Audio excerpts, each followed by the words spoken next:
نحمدہ و نسلم و نصلی علی رسولہ الکریم اما بعد۔ مرزا محمد علی انجینئر جیلمی نے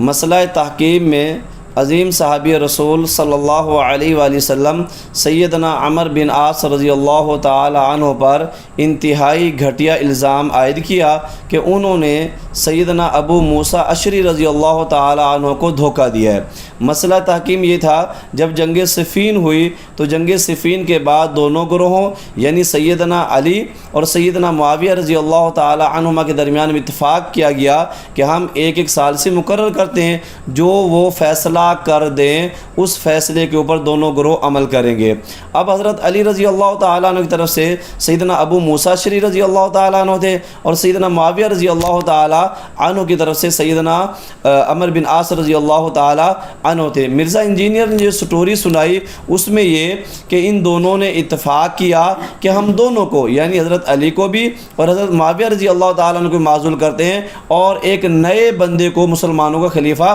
منتخب کرتے ہیں۔ آپ بھی ذرا مرزا انجینئر کی اس بات کو غور سے ملاحظہ کیجیے گا۔ چلے خیر، وہ تحکیم کے مسئلے پہ آئے، وہاں سے جناب ابو موسیٰ اشعری کو انہوں نے کہا مانیں گے، ادھر سے عمر بن عاص گئے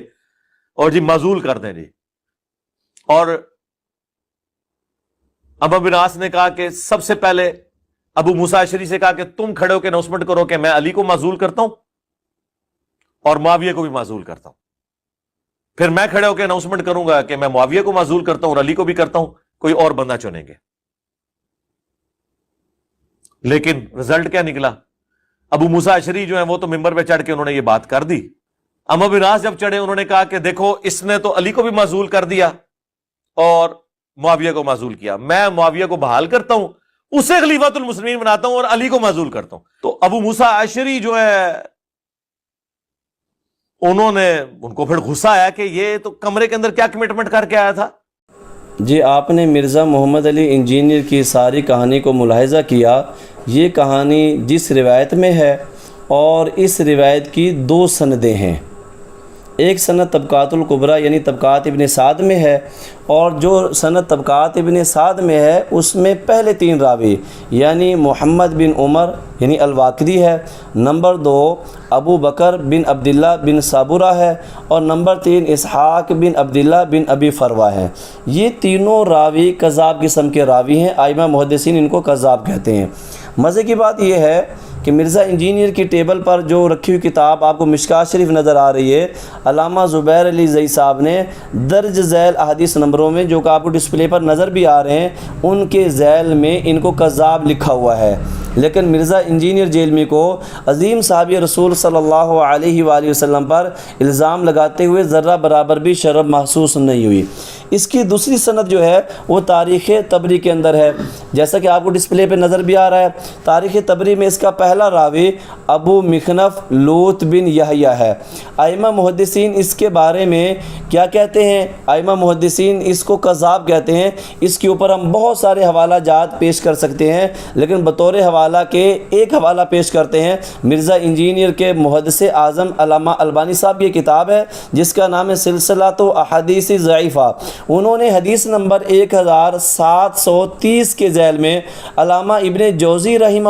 اللہ تعالی علیہ کے حوالے سے اس کو کذاب لکھا ہوا ہے، اور پھر اسی کی سند میں دوسرا راوی جو ہے وہ ابھی جناب الکلبی ہے، وہ بھی کذاب راوی ہے۔ لیکن مرزا انجینئر جیلمی نے عظیم صحابی رسول صلی اللہ علیہ وآلہ وسلم پر الزام لگانے کے لیے بے بنیاد جھوٹی روایت کو سہارا بناتے ہوئے بہت بڑا الزام عائد کر دیا، اور مرزا انجینئر کو ذرہ برابر بھی جھجک محسوس نہیں ہوئی۔ لیکن مرزا انجینئر جیلمی نے جب اس ویڈیو کو ریکارڈ کروایا تو حوالہ نہ تو اس نے طبقات کبریٰ کا دیا اور نہ ہی تاریخ طبری کا دیا، بلکہ حوالہ میں جو حوالہ ڈسپلے کروایا ہے وہ مصنف عبدالرزاق کا ہے اور حدیث نمبر 9770 ہے۔ مرزا محمد علی انجینئر کی یہ بہت بڑی چلاکی تھی۔ بہرحال چوری ہوتی ہے اور مرزا انجینئر کی یہ چوری پکڑی گئی، کیونکہ مرزا انجینئر جیلمی نے جو ساری کہانی سنائی وہ مصنف عبدالرزاق کی اس حدیث کے ذیل میں وہ پوری سٹوری موجود نہیں ہے۔